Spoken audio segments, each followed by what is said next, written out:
नमस्कार साथियों, स्वागत है आप सभी का सौरभ स्टडी पॉइंट में। आज हम पेट से रिलेटेड जो प्रश्न लेकर के आए हुए हैं ये इतिहास, आंदोलन, भूगोल, अर्थव्यवस्था, भारतीय संविधान, सामान्य विज्ञान और सामान्य जागरूकता पर आधारित प्रश्न हैं। तो एक ही वीडियो में दोस्तों सारे चैप्टर हम इसमें कवर करने वाले हैं, तो वीडियो पे अंत तक बने रहें। तो जिन भी बच्चों का 15 और 16 अक्टूबर का दोस्तों पेट का एग्ज़ाम है उनके लिए ये दोस्तों वीडियो बहुत ही इंपॉर्टेंट रहने वाली है। तो उम्मीद करते हैं कि आप लोग वीडियो पे अंत तक बने रहेंगे और एग्ज़ाम में आप अच्छा स्कोर कर पाएंगे। और वीडियो स्टार्ट करने से पहले आप लोगों को बता देना चाहेंगे कि अगर आप हमारे चैनल पे अभी तक नए हैं तो चैनल को सब्सक्राइब कर लीजिएगा और दोस्तों ताकि आपको नई अपडेट मिलती रहे। तो आइए देखते हैं कि हमारा अगला प्रश्न क्या दिया गया है। तो प्रश्न के बारे में बात करें हम यहाँ पर कि भव्य जैन स्तूप के अवशेष को कंकाली टीला के पास खोद कर निकाला गया जो कि स्थित है। कहाँ स्थित है तो बात करें दोस्तों तो इसका सही जवाब हो जाएगा हमारा सी ऑप्शन राइट हो जाएगा। तो दोस्तों मथुरा के अंदर स्थित है। तो कंकाली टीला कहाँ पर स्थित है? मथुरा के अंदर स्थित है। अगर बात करें इसका उत्खनन कब कराया गया तो 1890 से 91 के बीच में दोस्तों इसका उत्खनन कराया गया। कंकाली टीला का उत्खनन कब कराया गया? 1890 से 91 के बीच में कराया गया। आइए अगले प्रश्न पर देखते हैं कि हमारा अगला प्रश्न क्या दिया गया है। अगला प्रश्न है कि निम्नलिखित में से कौन सी प्रणाली भारत में ब्रिटिश शासन के दौरान भूमि राजस्व प्रणाली से संबंधित नहीं थी? कौन सी प्रणाली दोस्तों जो ब्रिटिश शासन के दौरान भूमि राजस्व प्रणाली से संबंधित नहीं थी? तो इसका सही जवाब हमारा क्या हो जाएगा? रैयतवाड़ी प्रणाली जो दोस्तों होगा जवाब हमारा सही हो जाएगा। तो डी ऑप्शन इसका जो हमारा जवाब होगा एकदम सही रहने वाला है। आइए अगले प्रश्न पर देखते हैं कि अगला प्रश्न हमारा क्या दिया गया है। अगला है कि कुशीनगर बौद्ध लोगों का एक लोकप्रिय पर्यटन है स्थल है यहाँ है। तो दोस्तों चारों में से हमको बताना है कि इसमें से क्या चीज़, चारों में से कौन सी चीज़ स्थित है? तो रामभर स्तूप जो है दोस्तों यहाँ पर स्थित है। तो डी ऑप्शन हमारा क्या हो जाएगा? राइट हो जाएगा। अगर बात करें रामभर स्तूप की तो दोस्तों ये महापरिनिर्वाण मंदिर से, महापरिनिर्वाण जो मंदिर है दोस्तों, महापरिनिर्वाण जो मंदिर है दोस्तों यहाँ से ये 1.5 किलोमीटर 1.5 किलोमीटर की दूरी पर स्थित है। और ऐसा बताया जाता है दोस्तों, मान्यता है कि ये मंदिर उसी जगह पर बना हुआ है जहां भगवान बुद्ध को दफनाया गया था। ऐसा भी दोस्तों देखने को मिलता है। आइए अगले प्रश्न पर चलते हैं कि अगला प्रश्न हमारा क्या रहने वाला है। अगला प्रश्न दिया गया है कि बंगाल का विभाजन 1905 ब्रिटिश वायसराय द्वारा किया गया था। तो दोस्तों किसके द्वारा किया गया था? तो इसका जो सही जवाब हो जाएगा हमारा क्या रहने वाला है दोस्तों? तो लॉर्ड कर्जन जो जवाब होगा एकदम राइट हो जाएगा। या तो दोस्तों कर्जन एग्जाम में लिखा होगा या लॉर्ड कर्जन, दोस्तों ये पूरा नाम है लॉर्ड कर्जन भी एग्जाम में आपको देखने को मिलेगा। तो आप बी ऑप्शन जो होगा इसका सही हो जाएगा। एग्जाम में दोस्तों एक प्रश्न और पूछा जा सकता है कि बंगाल विभाजन की घोषणा कब की गई। अगर घोषणा के बारे में बात करें कि बंगाल विभाजन की घोषणा कब की जाती है तो इसका सही जवाब हो जाएगा 19 जुलाई 1905 में घोषणा की जाती है। अगर बात करें प्रभावी कब हुआ, अगर बात करें प्रभावी कब हुआ दोस्तों तो इसकी जो डेट हो जाएगी वो हो जाएगी 16 अक्टूबर 1905 को। 16 अक्टूबर 1905 को दोस्तों कैसे क्या होता है? ये प्रभावी होता है। आइए अगले प्रश्न पर बढ़ते हैं कि अगला प्रश्न हमारा क्या है। अगले प्रश्न के बारे में हम देखते हैं कि में विश्व धर्म संसद 1893 में स्वामी विवेकानंद ने हिंदू धर्म के बारे में विस्तार से बताया है दोस्तों। तो दोस्तों इसका सही जवाब क्या हो जाएगा? तो सन 1893 में दोस्तों शिकागो में, कहाँ पे? शिकागो के अंदर दोस्तों बी ऑप्शन हमारा इसका सही हो जाएगा। शिकागो में विश्व धर्म संसद में स्वामी विवेकानंद ने हिंदू धर्म के बारे में विस्तार से बताया है। अगर बात करें दोस्तों स्वामी विवेकानंद के बारे में तो इन्होंने किस मिशन की स्थापना की थी दोस्तों? तो रामकृष्ण मिशन की भी स्थापना इन्होंने की थी, रामकृष्ण मिशन की। और ये प्रश्न दोस्तों एग्जाम में आपको देखने को मिल सकता है क्योंकि स्थापना से रिलेटेड दोस्तों आपको एग्जाम में देखने को मिलेंगे। आइए अगला प्रश्न देखते हैं कि हमारा क्या रहने वाला है। अगला प्रश्न है कि निम्न स्थानों में से कौन सा 1857 ईस्वी के विद्रोह का महत्वपूर्ण केंद्र नहीं था? तो दोस्तों बताना है कौन सा केंद्र जो था वो महत्वपूर्ण केंद्र नहीं था। तो इसका सही जवाब हो जाएगा हमारा आगरा। आगरा जो था दोस्तों इन ऑप्शन में से हमारा महत्वपूर्ण केंद्र नहीं था। दोस्तों अगर हम बात करें यहाँ पर 1857 के बारे में कि 1857 के विद्रोह के प्रमुख केंद्र कौन कौन से अगर बात करें तो इसका सही जवाब हो जाएगा हमारा दोस्तों मेरठ हो जाएगा। पहला दोस्तों मेरठ हो गया हमारा, मेरठ मेरठ हो गया। दूसरा अगर बात करें दोस्तों दिल्ली हो जाएगा हमारा, दिल्ली हो जाएगा, दिल्ली हो जाएगा। तीसरा बात करें दोस्तों कानपुर हो जाएगा। चौथा हमारा लखनऊ हो जाएगा। पांचवा हमारा झांसी हो जाएगा। बरेली, फैजाबाद, फतेहपुर, जगदीशपुर आदि दोस्तों प्रमुख स्थल थे। 10 मई 1857 के विद्रोह की शुरुआत मेरठ से होती है दोस्तों। वैसे इस विद्रोह की तय तिथि जो थी वो 31 मई थी दोस्तों, लेकिन दोस्तों शुरू कब होता है, ये 10 मई 1897 को विद्रोह की शुरुआत मेरठ से होती है। आइए अगले प्रश्न पर बढ़ते हैं कि अगला प्रश्न हमारा क्या है। अगला प्रश्न है कि 1 नवंबर 1858 को महारानी विक्टोरिया का घोषणा पत्र इलाहाबाद में पढ़कर सुनाया गया था दोस्तों। तो इसका सही जवाब क्या रहने वाला है दोस्तों, तो इसका सही जवाब के बारे में बात करें, लॉर्ड कैनिंग ने दोस्तों। किसने सुनाया था दोस्तों, लॉर्ड कैनिंग ने 1 नवंबर 1858 को महारानी विक्टोरिया का घोषणा पत्र इलाहाबाद में पढ़कर सुनाया था दोस्तों। किसने सुनाया था, लॉर्ड कैनिंग ने सुनाया था। आइए अगले प्रश्न पर चलते हैं कि अगला प्रश्न हमारा क्या है। अगले प्रश्न के बारे में हम बात करें यहाँ पर कि भारत में ब्रिटिश शासन के दौरान निम्नलिखित राजसी राज्यों पर विचार कीजिए। तो इसका अगर सही जवाब के बारे में दोस्तों बात करें कि दोस्तों लॉर्ड डलहौजी ने विलय नीति, हड़प नीति के तहत निम्नलिखित राज्यों का विलय किया था। तो जो लॉर्ड डलहौजी थे दोस्तों, इन्होंने विलय नीति या हड़प नीति के तहत निम्नलिखित राज्यों का विलय किया था। तो दोस्तों अगर बात करें इसका सही जवाब का, तो हमारा जो सही जवाब हो जाएगा सी ऑप्शन जो होगा एकदम राइट हो जाएगा दोस्तों। सी ऑप्शन क्या होगा, पहला तीसरा, फिर दूसरा, फिर पहला दोस्तों। सतारा पहले नंबर पे है दोस्तों, संभलपुर दूसरे नंबर पे और झांसी तीसरे नंबर पे। इनका दोस्तों ब्रिटिश द्वारा इनके समामेलन का सही कला जो अनुक्रम है वो हमारा सही हो जाएगा। आइए अगला प्रश्न देखते हैं कि हमारा क्या रहने वाला है। अगला प्रश्न दिया गया है कि बारदौली सत्याग्रह का नेतृत्व किसने किया, और ये कब होता है दोस्तों, 1928 में होता है। और इसका नेतृत्व किसने किया, तो अगर बात करें इसके सही जवाब की, तो वल्लभ भाई पटेल जो होगा हमारा जवाब सही हो जाएगा। तो सी ऑप्शन दोस्तों हमारा क्या रहने वाला है, एकदम राइट रहने वाला है। आइए अगले प्रश्न पर देखते हैं कि अगला प्रश्न हमारा क्या दिया गया है कि अखिल भारतीय व्यापार संघ कांग्रेस का प्रथम अध्यक्ष कौन था। तो इसका सही जवाब के बारे में बात करें तो लाला लाजपत राय जो जवाब होगा सही हो जाएगा हमारा दोस्तों। तो डी ऑप्शन हमारा राइट रहने वाला है। अगर बात करें अखिल भारतीय व्यापार संघ कांग्रेस की स्थापना कब हुई थी दोस्तों, अगर इसकी हम स्थापना के बारे में बात करते हैं तो 31 अक्टूबर 1920 को होती है। कब होती है, 31 अक्टूबर 1920 ईस्वी को। कहाँ होती है दोस्तों, मुंबई के अंदर होती है। कहाँ पर होती है, मुंबई के अंदर होती है। और इसके प्रथम अध्यक्ष लाला लाजपत राय हैं और इन्हें पंजाब केसरी के नाम से भी जाना जाता है दोस्तों। किस नाम से, पंजाब केसरी के नाम से भी जाना जाता है लाला लाजपत राय को।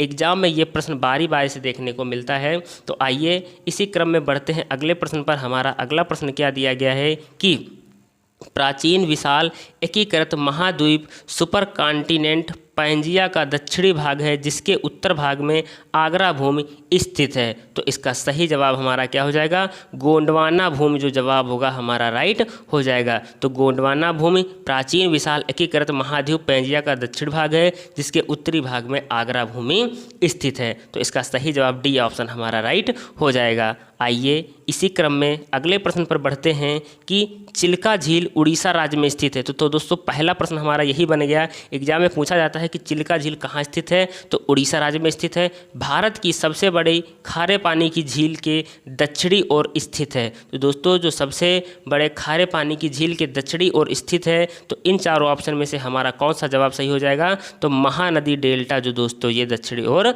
स्थित है। तो डी ऑप्शन हमारा क्या हो जाएगा, एकदम राइट हो जाएगा। इसी तरह के प्रश्न आपको एग्जाम में देखने को मिलेंगे। तो उम्मीद करते हैं दोस्तों कि आपको ये प्रश्न बहुत ही इम्पॉर्टेंट दोस्तों एग्जाम के लिए वेरी इंपॉर्टेंट रहने वाले हैं। तो आइए अगले प्रश्न पर बढ़ते हैं कि अगला प्रश्न हमारा क्या दिया गया है। हिमालय या हिमाद्री के सुदूर उत्तर भाग की औसत ऊंचाई लगभग कितने मीटर है, हमको बताना है कि हिमालय के सुदूर उत्तरी भाग की औसत ऊंचाई लगभग कितने मीटर है। तो इसका सही जवाब हो जाएगा हमारा 6000 मीटर जो जवाब होगा एकदम सही रहने वाला है। आइए अगले प्रश्न पर बढ़ते हैं। अगला प्रश्न हमारा क्या दिया गया है कि अप्तानी जनजातियां निम्न में से किस राज्य के मूल निवासी हैं? तो जो अप्तानी जनजातियां हैं निम्न में से किस राज्य की मूल निवासियां हैं? तो इसका सही जवाब हो जाएगा अरुणाचल प्रदेश की। दोस्तों कहाँ की? अरुणाचल प्रदेश की जनजातियां हैं, तो बी ऑप्शन हमारा राइट रहने वाला है। आइए अगला प्रश्न देखते हैं कि हमारा क्या है। अगले प्रश्न के बारे में हम बात करें, यूरोप में कितने देश हैं? यूरोप में कितने देश हैं? तो इसका सही जवाब हो जाएगा 44 दोस्तों। 44 जो होंगे दोस्तों यूरोप में देश हैं। आइए इसी क्रम में बढ़ते रहते हैं हम अगले प्रश्न पर। तो दोस्तों जिन भी बच्चों का 15 और 16 तारीख को पेट का एग्ज़ाम है दोस्तों, उनके लिए क्लास रामबाण साबित होने वाली है। तो दोस्तों आप लोग सभी वीडियो को अच्छे से देख लें ताकि एग्ज़ाम में आपको अच्छा स्कोर प्राप्त हो सके। खाद्यान्नों का न्यूनतम समर्थन मूल्य प्रति वर्ष कौन घोषित करता है? तो दोस्तों इसका सही जवाब क्या रहने वाला है? तो आइए जानते हैं। तो इसका सही जवाब हो जाएगा हमारा दोस्तों सी ऑप्शन, कृषि लागत एवं मूल्य आयोग जो होगा राइट जवाब हो जाएगा। तो खाद्यान्नों का जो न्यूनतम समर्थन मूल्य प्रति वर्ष दोस्तों कृषि लागत एवं मूल्य आयोग घोषित करता है। तो सी ऑप्शन हमारा क्या हो जाएगा? राइट हो जाएगा। आइए अगले प्रश्न पर देखते हैं कि अगला प्रश्न हमारा क्या दिया गया है। अगला प्रश्न है कि ब्रिक्स बैंक का मुख्यालय कहाँ है? हमको बताना है कि जो ब्रिक्स बैंक का जो मुख्यालय है वो कहाँ पर स्थित है। तो इसका सही जवाब हो जाएगा हमारा दोस्तों संघई जो जवाब होगा एकदम राइट हो जाएगा। तो बी ऑप्शन हमारा क्या रहने वाला है? एकदम राइट हो जाएगा। इसी तरह के प्रश्न जो हैं वो आपको एग्जाम में देखने को मिलेंगे। अगर हम यहाँ पर बात कर लेते हैं कि ब्रिक्स में कौन कौन से सदस्य शामिल हैं, एग्जाम में प्रश्न पूछा जाता है कि ब्रिक्स में निम्नलिखित में से ब्रिक्स में कौन सा सदस्य शामिल नहीं है। तो दोस्तों आप लोगों को पता होना चाहिए कि कौन कौन से देश शामिल हैं। तो अगर पहले बात करें तो हमारा क्या हो जाएगा दोस्तों? ब्राज़ील। क्या हो जाएगा? ब्राज़ील हमारा पहला हो जाएगा। दूसरा अगर हम बात करें, दूसरा हमारा क्या हो जाएगा दोस्तों? रूस। दूसरा हमारा क्या हो जाएगा? रूस जो होगा वो हमारा दूसरा हो जाएगा। तीसरा हमारा देश कौन सा हो जाएगा दोस्तों?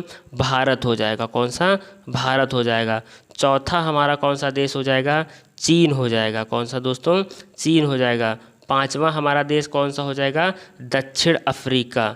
दक्षिण अफ्रीका जो होगा दोस्तों ये हमारा पांचवा हो जाएगा। तो दोस्तों ये जो 5 देश हैं ये ब्रिक्स के अंदर दोस्तों एक ही सदस्य देश हैं। दोस्तों ब्रिक्स के सदस्य देश हैं जो एग्ज़ाम के लिए वेरी वेरी इंपॉर्टेंट प्रश्न हैं दोस्तों। तो आइए इसी क्रम में हम बढ़ते हैं अगले प्रश्न पर। अगला प्रश्न हमें दिया गया है, भूरी क्रांति किसको बल देने पर केंद्रित है? तो जो भूरी क्रांति है वो किसको दोस्तों बल देने पर केंद्रित है? तो इसका सही जवाब हो जाएगा हमारा उर्वरक के उत्पादन में वृद्धि। तो सी ऑप्शन हमारा हो जाएगा राइट ऑप्शन। आइए अगर बात करें हम यहाँ पर दोस्तों दूध के बारे में, एग्जाम में आपको प्रश्न देखने को मिलता है कि श्वेत क्रांति का संबंध किससे है दोस्तों। तो अगर श्वेत क्रांति के बारे में एग्जाम में आपसे पूछा जाता है तो आप लोग उसका जवाब क्या देंगे? तो आइए जानते हैं। तो दूध और डेयरी उत्पादन से, दूध या डेयरी उत्पादन से दोस्तों, डेयरी उत्पादन से संबंधित है। तो इसका सही जवाब हो जाएगा हमारा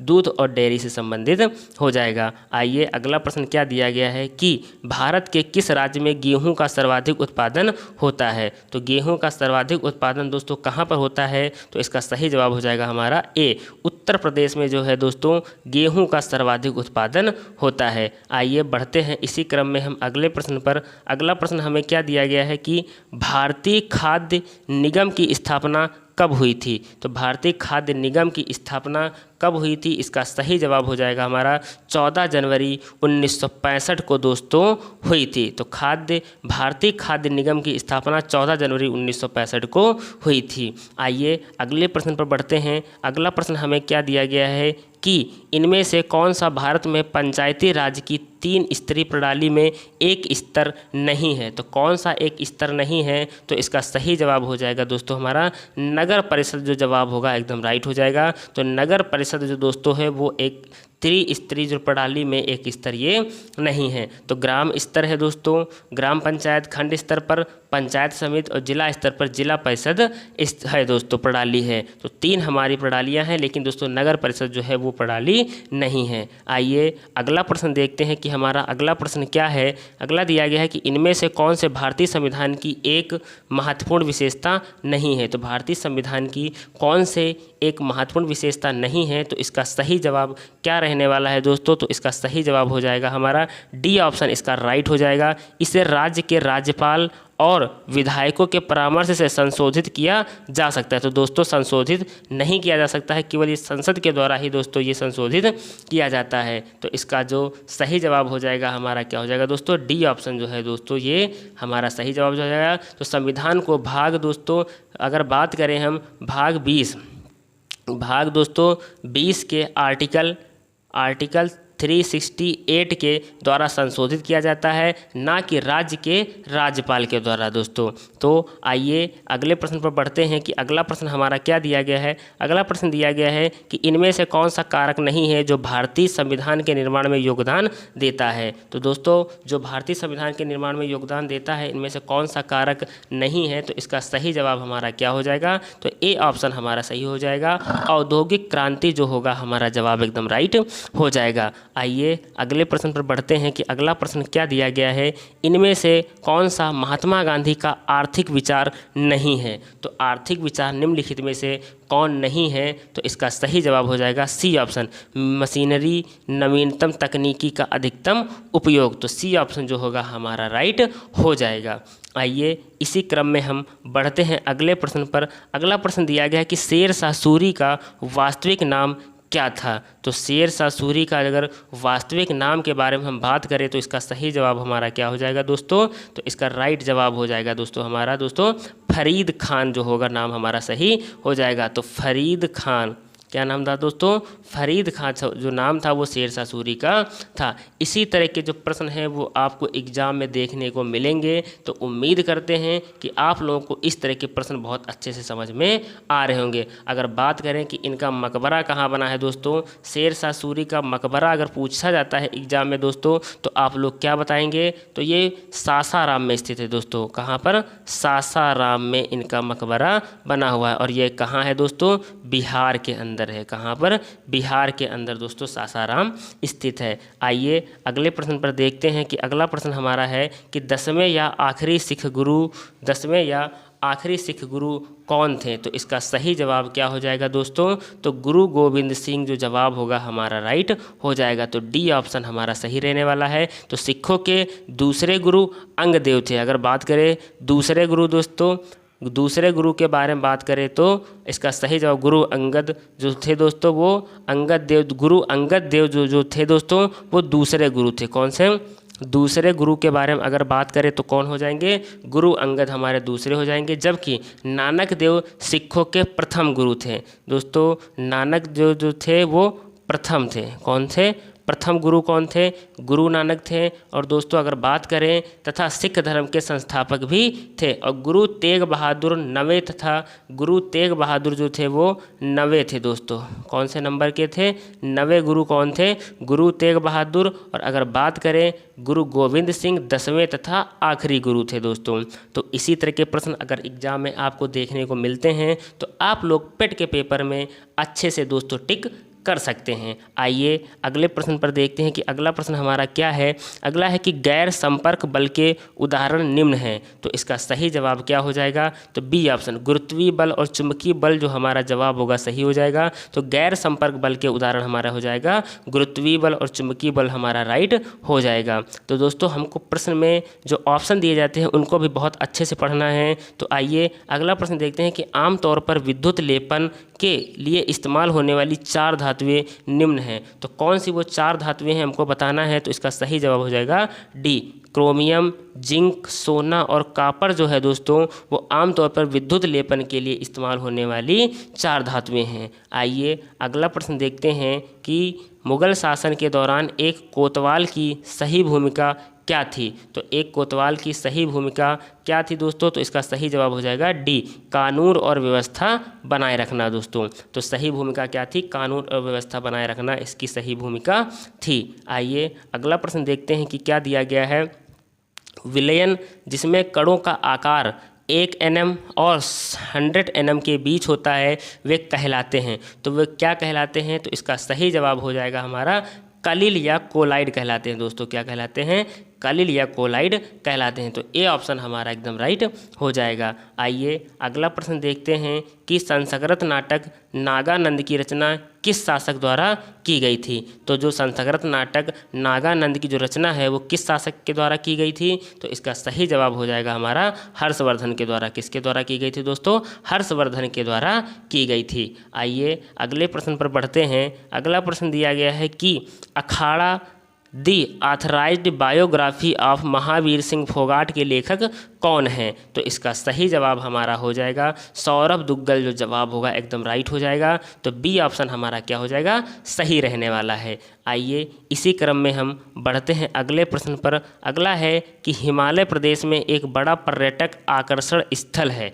तो हिमालय प्रदेश में एक बड़ा जो दोस्तों पर्यटक आकर्षण स्थल है वो निम्नलिखित में से कौन सा स्थल है। तो रोहतांग दर्रा है दोस्तों। कौन सा? रोहतांग दर्रा हिमाचल प्रदेश में एक बड़ा पर्यटक आकर्षण स्थल है। तो दोस्तों यहाँ पर लोग घूमने के लिए भी जा सकते हैं और रोहतांग दर्रे में स्काइंग और ट्रैकिंग करने का अपार संभावना है। हर साल यहाँ दोस्तों हजारों संख्या में पर्यटक इन आकर्षक नज़ारों का लुत्फ लेने और ऐतिहासिक खेल खेलने यहाँ पर आते हैं। ये एग्ज़ाम के लिए भी दोस्तों इम्पॉर्टेंट है, एग्ज़ाम में देखने को मिल सकता है इसी तरह के प्रश्नों को। तो आइए देखते हैं कि अगला प्रश्न हमारा क्या दिया गया है। तो बात करें अगले प्रश्न की कि निम्नलिखित का मिलान कीजिए। हमको दोस्तों मिलान करना है स्तंभ 1 से स्तंभ 2 में। तो इसका अगर सही जवाब के बारे में बात करें तो हमारा क्या हो जाएगा? तो सी ऑप्शन हमारा सही हो जाएगा। तो बृहदेश्वर मंदिर जो है दोस्तों वो कहाँ है दोस्तों? तमिलनाडु में है। कहाँ पर? तमिलनाडु के अंदर स्थित है। दिलवाड़ा मंदिर अगर बात करें दोस्तों कहाँ स्थित है? तो ये राजस्थान के अंदर स्थित है। कहाँ? राजस्थान के अंदर। लिंगराज मंदिर कहाँ स्थित है दोस्तों? तो ये उड़ीसा के अंदर स्थित है। अगर बात करें दोस्तों हम्पी में स्मारकों का दोस्तों ये कहाँ पर है? कर्नाटक के अंदर स्थित है। तो सी ऑप्शन दोस्तों हमारा क्या हो जाएगा? पहले का बी हो जाएगा, दूसरे का डी हो जाएगा, तीसरे का ए हो जाएगा और चौथे का दोस्तों सी हो जाएगा। तो हमारा सी ऑप्शन हमारा राइट हो जाएगा। तो इस तरह के दोस्तों मैच मिलान के लिए भी आपको पेट के पेपर में पूछा जा सकता है।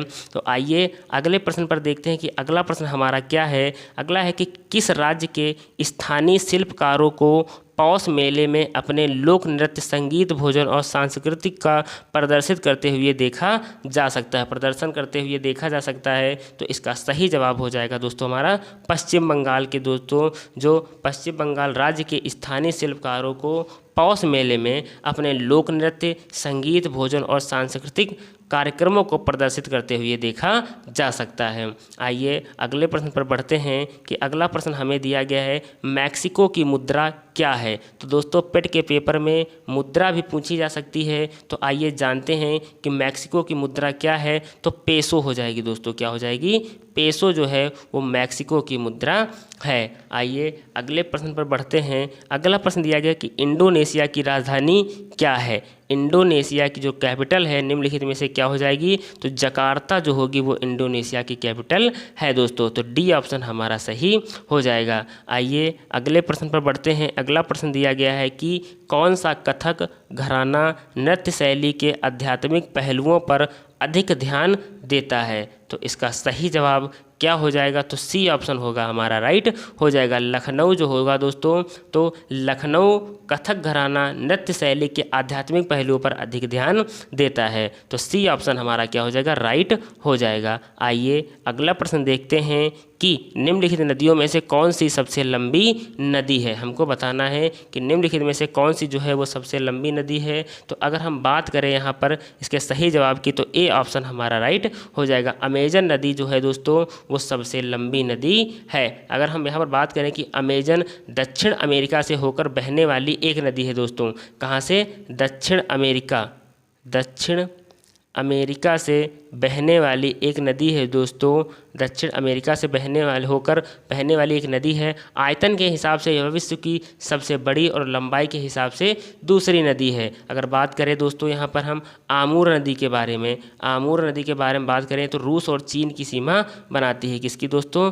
रूस और चीन की सीमा बनाती है आमूर नदी। अगर बात करें दोस्तों यहाँ पर हम लीना नदी के बारे में दोस्तों, लीना नदी तो यह रूस की प्रमुख नदी है। कहाँ की दोस्तों? रूस की प्रमुख नदी है जो बैकाल झील से निकलकर आर्कटिक महासागर में गिरती है। तो इस तरह के अगर पूछे जा सकते हैं प्रश्न तो आपको पेट में बहुत अच्छा स्कोर मिल सकता है। आइए अगला प्रश्न देखते हैं कि मैच दिया गया है दोस्तों, निम्नलिखित युग्म में से कौन सा एक सही सुमेलित नहीं है। हमको बताना है कि जो हमें ये ऑप्शन दिए गए हैं दोस्तों कौन सा सुमेलित नहीं है, तो इसका सही जवाब क्या हो जाएगा। तो अगर बात करें बर्लिन दोस्तों, ये स्प्री, बर्लिन का क्या हो जाएगा दोस्तों?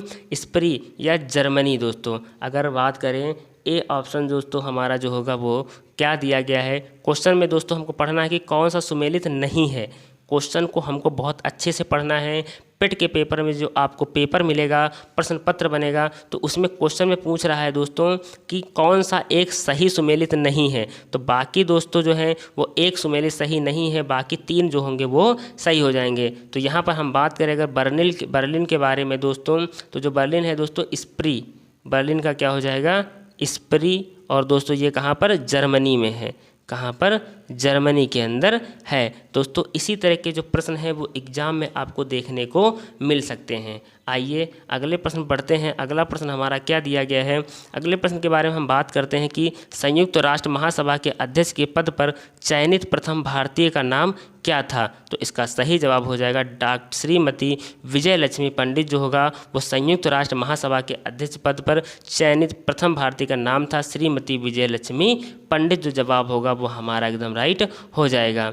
आइए अगले प्रश्न पर बढ़ते हैं कि अगला प्रश्न हमारा क्या दिया गया है। अगला प्रश्न है कि भारत में पहले कवि के रूप में किसने श्रद्धेय माना जाता है। तो भारत के पहले कवि के रूप में किसे श्रद्धेय माना जाता है। तो वाल्मीकि जो जवाब होगा हमारा राइट हो जाएगा। तो डी ऑप्शन क्या हो जाएगा दोस्तों? हमारा एकदम राइट रहने वाला है। तो इनके द्वारा हिंदुओं के आदि काव्य रामायण की रचना की गई थी दोस्तों। किसकी? रामायण की रचना दोस्तों वाल्मीकि के द्वारा की गई थी। आइए अगला प्रश्न बढ़ते हैं। अगला प्रश्न हमें क्या दिया गया है कि भारत में साइबर अपराध के लिए समर्पित सर्वप्रथम पुलिस स्टेशन सन 2001 में किस शहर में खोला गया था। तो साइबर अपराध के लिए समर्पित दोस्तों सर्वप्रथम जो पुलिस स्टेशन है वो किस शहर में खोला गया था। तो इसका सही जवाब हो जाएगा डी ऑप्शन, बेंगलुरु जो जवाब होगा हमारा राइट हो जाएगा।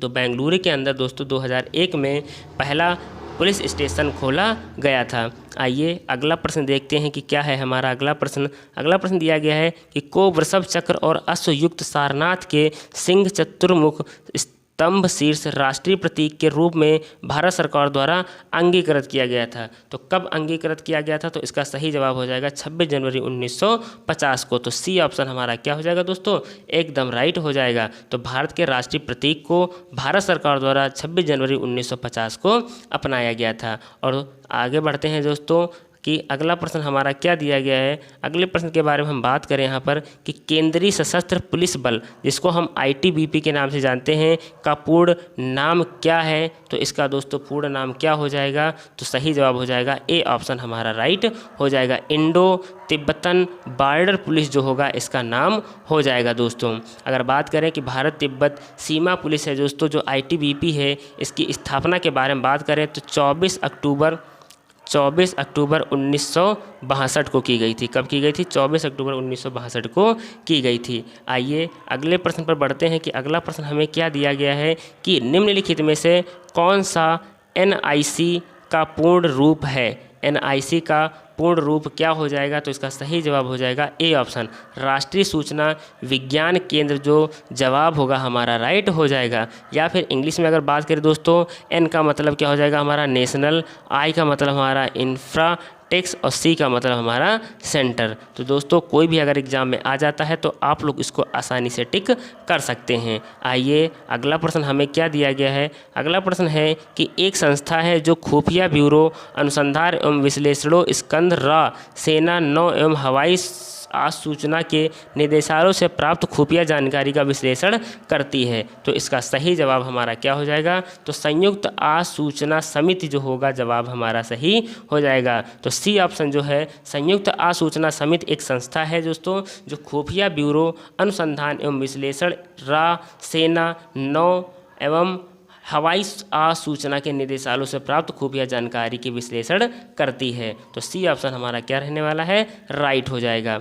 आइए अगला प्रश्न है कि निम्नलिखित में से ब्रिक्स द्वारा की गई पहली कौन सी है। तो दोस्तों पहल कौन सी है, ब्रिक्स के द्वारा की गई पहली पहल कौन सी है हमको बताना है। तो इसका सही जवाब हो जाएगा हमारा दोस्तों न्यू डेवलपमेंट बैंक जो होगा हमारा राइट हो जाएगा। तो डी ऑप्शन क्या हो जाएगा हमारा राइट रहने वाला है। तो न्यू डेवलपमेंट ब्रिक्स जो है के द्वारा की गई पहल है। आइए अगले प्रश्न पर बढ़ते हैं कि अगला प्रश्न हमारा क्या दिया गया है। अगला प्रश्न है कि विश्व जल दिवस कब मनाया जाता है, कि विश्व जल दिवस जो है वो कब मनाया जाता है। तो इसका सही जवाब क्या रहने वाला है, तो ए ऑप्शन जो होगा हमारा राइट हो जाएगा। तो 22 मार्च को विश्व जल दिवस मनाया जाता है। दोस्तों अगर बात करें 2021 की थीम क्या थी, 2021 की थीम क्या थी दोस्तों, तो अगर बात करें कि विश्व की थीम क्या थी दोस्तों, तो विश्व जल दिवस पर इसकी थीम पानी का महत्व था। क्या था दोस्तों, पानी का महत्व, पानी का महत्व दोस्तों 2021 की थीम थी। तो दोस्तों आप लोगों को ये वीडियो कैसा लगा आप लोग हमें कमेंट बॉक्स में कमेंट करके बता सकते हैं। और जो भी बच्चे पेट के लिए दोस्तों 15 और 16 तारीख को पूरी तरह से तैयार हैं तो वो लोग रिवीजन भी दोस्तों कर सकते हैं अच्छे से। और जिन भी बच्चों का अच्छे से रिवीजन नहीं है तो वो लोग वीडियो को अंत तक देख लिए दोस्तों। तो जिनको भी ये वीडियो अच्छा लगा हो वो लाइक कमेंट शेयर करना ना भूलें। और जो चैनल पे अभी तक नए हैं तो चैनल को सब्सक्राइब कर लीजिएगा दोस्तों। जो भी दोस्तों नई अपडेट होगी एग्जाम से रिलेटेड वो सारी अपडेट आपको इस चैनल पर बारी बारी से मिलती रहेगी। धन्यवाद।